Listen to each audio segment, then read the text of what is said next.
কুট্টি এই সহজ সত্যি কথাটাও বুঝতে পারেনি। কি কুট্টি, তুমি সত্যি সত্যি কিছু বোঝনি নাকি? আমি এরকম কথা বুঝতে চাইনি সাজি, বিশ্বাস কর আমি বুঝতে চাইনি। সর্বনাশী, আমার মেয়েটা একটা সর্বনাশী। খবরদার চন্দ্রজিৎ, আমার মেয়েকে তুমি আর দোষারোপ করবে না। তুমি অনেক মেরেছ, সকলের সামনে তুমি ওকে যথেষ্ট অপমান করেছ। আমি কিন্তু কিচ্ছু বলি, কিন্তু এখন আর আমি এসব কিচ্ছু সহ্য করব না। কারণ এখন তো প্রমাণ হয়েই গেছে যে জিয়া মিথ্যেবাদী নয়, ওর কোনো দোষ নেই।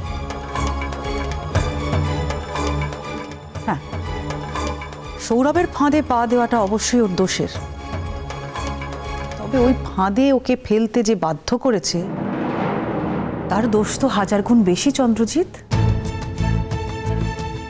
তাই মেয়েকে সর্বনাশী বলার আগে না এখন তোমাকে 10 বার ভাবতে হবে কিন্তু। কুট্টি, কুট্টি শোনো না, তুমি তুমি শুধু শুধু ব্যাপারটাকে না এতটা কমপ্লিকেটেড করো না প্লিজ।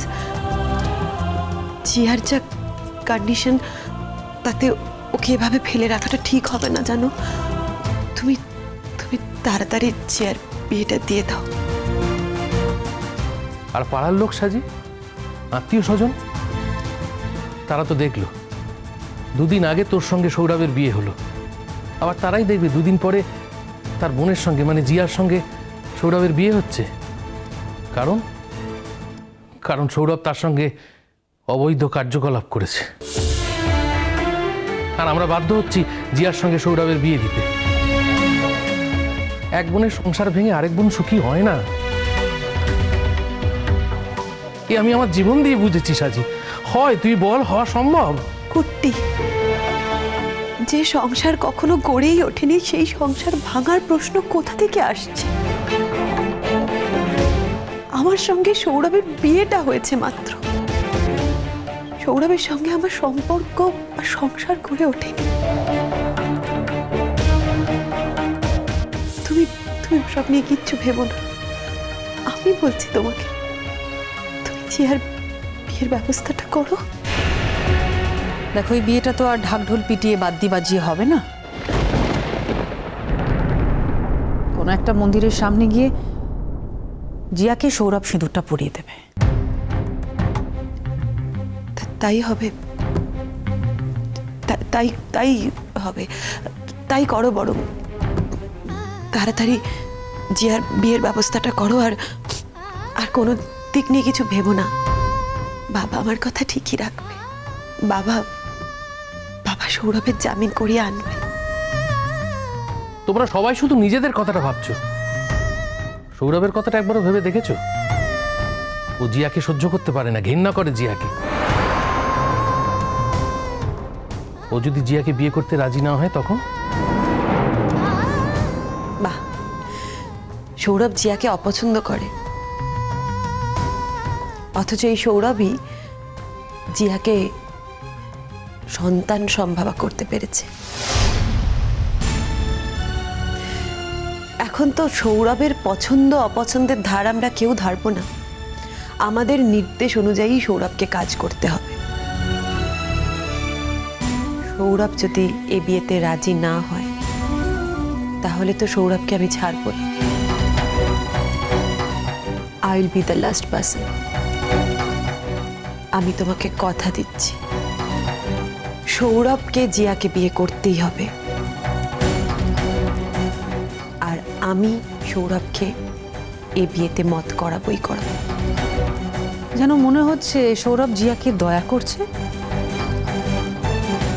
তা তো নয় সাজি, ব্যাপারটা একদমই তা নয়। ইহাত আমার মেয়ে এরকম একটা বিপদের মধ্যে পড়ে গেছে, তাহলে আর সে তো বটে কাকিমণি, বিপদে না পড়ে গেলে কি তোমরা এত কিছুর পরে তোমাদের একমাত্র মেয়েকে সৌরভের মতো একটা ছেলের সঙ্গে বিয়ে দেওয়ার কথা ভাবতে পারতে? নাকি জিয়াও ভাবতে পারতো যে এত কিছুর পরে ও সৌরভকেই বিয়ে করবে?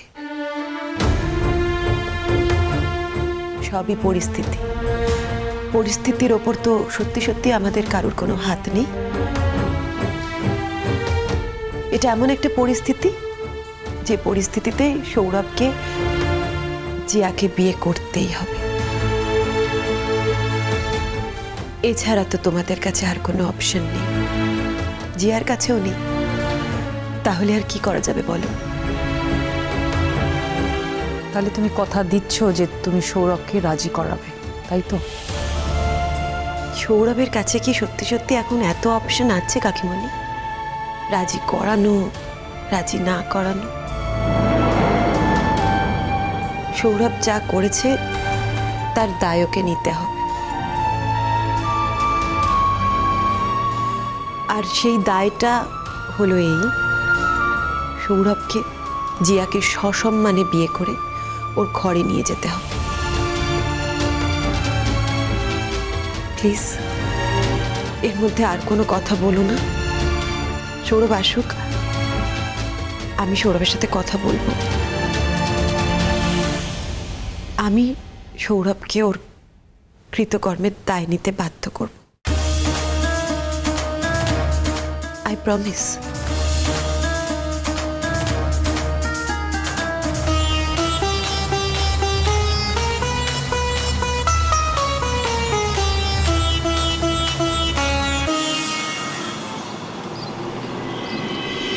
বলো সাজি, কি বলতে চাও সেটা পরিষ্কার করে বলো। তোমার বাবা আমাকে দয়া করে ছাড়িয়ে এনেছেন, এটাও বলেছেন যে তুমি অনুরোধ করেছো বলে উনি ফেলতে পারেন। আমি তোমার কাছে চিরকৃতজ্ঞ।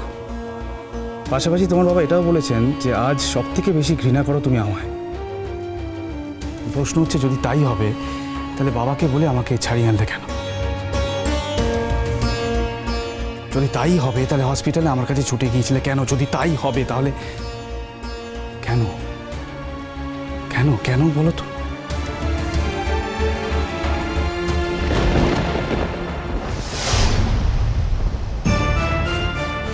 আজ থেকে আমরা আর পুরনো কোনো কথা বলবো না সৌরভ।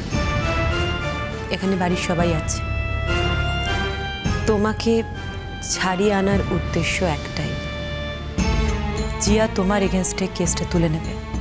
আই মিন পিসিমণি থানায় গিয়ে যে কাজটা করেছিল জিয়ার নামে, সেটা তুলে নেওয়া হবে সৌরভ।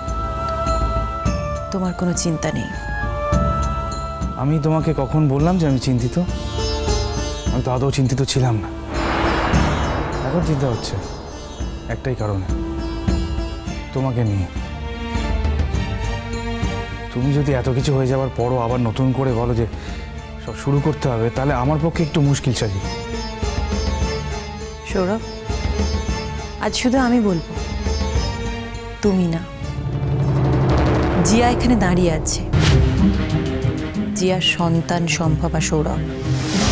আর যে এই কাজটা করেছে সেও আমাদের সামনে দাঁড়িয়ে। দাঁড়াও দাঁড়াও দাঁড়াও দাঁড়াও সাজি, এত কিছুর পরে জিয়া যে সত্যি কথা বলছে এটা তোমার মনে হলো কি করে? কারণ এই ঘটনা তো গোপন করে রাখা সম্ভব না। আর যদি জিয়া মিথ্যে কথাও বলে তাহলেও ধরা পড়ে যাবে, এক না একদিন ঠিক ধরা পড়ে যাবে। আর তোমার কি করে মনে হলো সৌরভ যে এই ঘটনা নিয়ে জিয়া মিথ্যে কথা বলতে পারে, এত সাহস ওর হবে? জিয়া যদি সত্যি কথা বলেও থাকে, মানে ধরুন কাল যদি ওর শরীরে মাতৃত্বের চিহ্নগুলোর প্রকাশ পেতে থাকে, তাহলে কি তাহলে কি এটা প্রমাণ হবে যে আমি সেই কাজটা করেছি? বাহ, তুমি এখনো কথা ঘোরাচ্ছ। বাহ সৌরভ, তুমি এখনো দায় ঝেড়ে ফেলতে চাইছো, তাই তো? তুমি কেমন ছেলে বলো তো? তুমি কি মেয়েদের শুধু ভোগের বস্তু মনে করো নাকি? তুমি নাকি ভালো মানুষ, পড়াশোনা জানা, শিক্ষিত ছেলে, চাকরি করো, আর এই তার নমুনা। আমি আপনাদের কারোর সাথে কথা বলতে আজকে রাজি নই।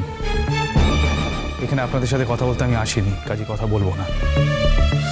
আমি এখানে সাজির সাথে কথা বলতে এসেছি, ওর সাথেই বলবো।